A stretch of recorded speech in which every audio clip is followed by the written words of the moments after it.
Hello, everyone, and welcome again to another Teacher Joseph podcast. Well, in these days between Christmas and New Year, I'm going to cover some ways of speaking better. And we're going to begin today by talking about joining your words together. I want you to take a moment just to review how many spaces you leave between your words. For example, hello, my name is Joseph and I am an English teacher. Now, that sounds grammatically correct, but the presentation of it really isn't. Let's compare that to something with no spaces. Hello, my name is Joseph and I'm an English teacher.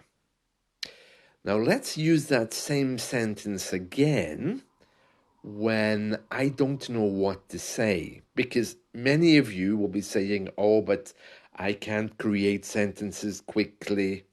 That's fine. You can use a filler. A filler is a word or a phrase you can use to avoid silence. It can sound like, let me think about that for a moment.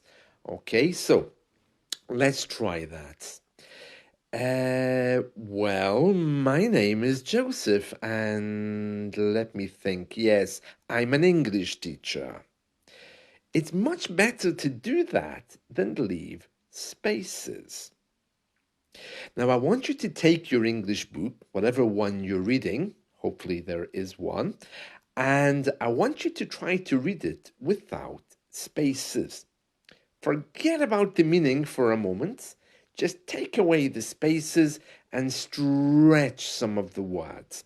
It doesn't matter if you pronounce them correctly or not, just push them out. Okay? So let's imagine it's Harry Potter in the mountains or something like this, Big deep breath. Just say the words without leaving spaces. Now, at first, it will be really uncomfortable to try to do that. But after you've done it once or twice, you'll see that speaking faster, although it makes you uncomfortable, is the best way to communicate. All right? Let's just talk about that again for a moment, a little recap. So, imagine you and I are having a conversation, or you're out with your friends, okay? And you hear things like this. Uh, can we go to the zoo today? My daughter would really like that. Grammatically, it's fine, but I'm not really hearing the emotion. So let's take away those spaces. Would it be okay if we went to the zoo today because my daughter would really like that? You can hear there that there's a much stronger and better empathy. You can read what the person's trying to say. It somehow is more than words. You can actually hear the expression. It's the same with music. If you take away the melody and you give someone musical lyrics, then you're not really giving them very much except a few dry words.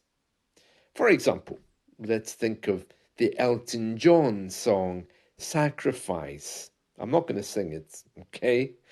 But if you just give someone the words, cold, cold heart, hard done by you, it means nothing, nothing.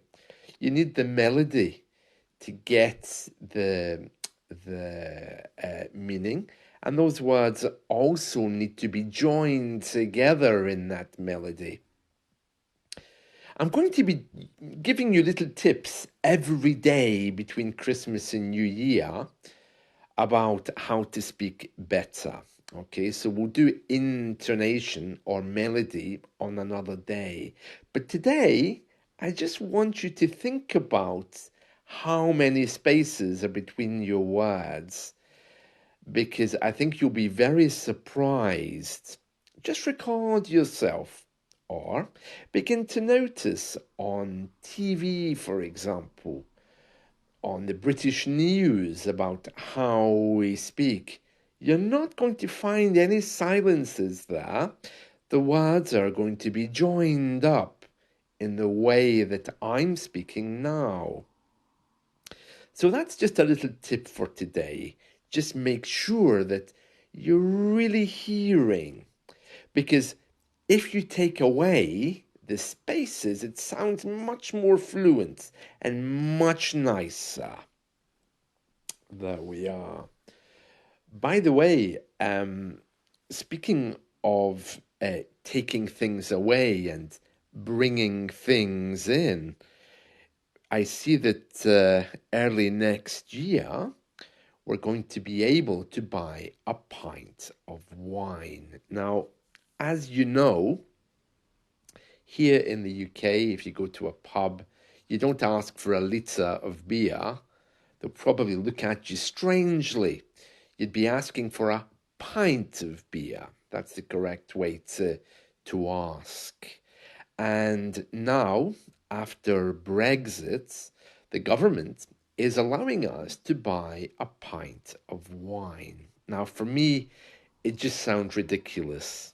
I mean, a glass of wine is something to enjoy, something nice in your hand. But a pint of wine? It sounds very, somehow just wrong, doesn't it? Anyway, pint-sized bottles have already been prepared, and I'm looking at a picture here on the BBC News of pints of Prosecco. Maybe I can slightly understand the reason for buying a bottle of a pint of Prosecco, but can you imagine going into a pub and asking for a pint of Prosecco? It doesn't sound right. I mean, usually when men go to the pub, they don't drink wine anyway. They drink beer. Or, yeah, I want a pint of Guinness, please. Yeah, thank you very much. That's very typical in a kind of man's pub. I would think that men usually wouldn't be drinking wine, especially not around here. Maybe for women, but would they want to drink a pint of wine? Would that not be seen as rather uh, maybe something which is not elegant, perhaps? Maybe something not ladylike, would we say? I don't know, but it just sounds weird for me. A pint of wine. Can you imagine? Can I have a pint of Prosecco? I mean, in the pub at the moment, you can ask for a jug of wine or you can ask for a bottle of wine to be shared between two or three people. But I can't imagine anyone asking for a pint of wine individually. But it's coming very, very soon. And the bottles have already been prepared.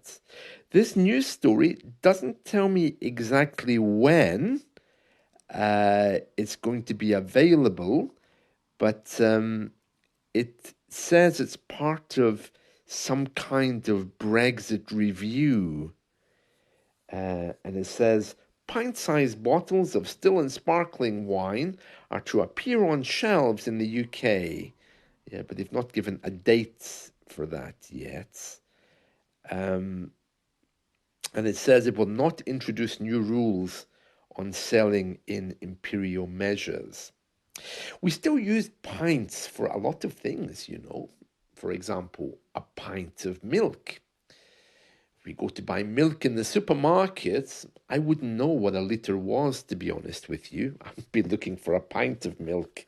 If someone said to me, how much milk do you want in litres? I would say, what? Litres? Just give me a pint or 2 pints. I would have no idea. And even now, when people talk about liters and milliliters. I have no idea what they're talking about. It's strange, isn't it, how in Britain we have these different measurements. It's not just with pints, it's the same with shoe sizes. Shoe sizes in the UK, I think, begin at 4 and end in 14 or 15 for people with very large feet. It's the same with height. Height is measured in feet and inches. If you tell me in meters the height of someone, I wouldn't have the foggiest idea. The joy of being British, huh? Um, let's see. So, what else does it say here? Yeah, while sparkling wines will be allowed to be sold in 500 milliliter bottles, the new legislation will also allow wine to be sold in 200 milliliter containers. I have no idea what that is. I think I'd need someone to tell me what the conversion between a pint and a liter is. I wonder how they do it in the petrol filling garages. You know, the petrol stations, if you go to buy diesel or petrol, surely that must be in liters, in milliliters, maybe. No, it's not actually. It's gallons, isn't it, that they use here? Yeah, I'm glad I don't drive. Anyway, that's it from me today. So tomorrow I'll be back telling you a little bit more about speaking better. So just remember, today, just begin to notice how many spaces you use. And if you're using a lot of spaces, just try to replace them with a stretching of the word or simply with, for example, petrol is measured in gallons. Petrol petrol is measured in gallons, I believe. There we are. So you can hear little spaces, but try to cover them as much as you can with some fillers. That's it from me. See you. Bye.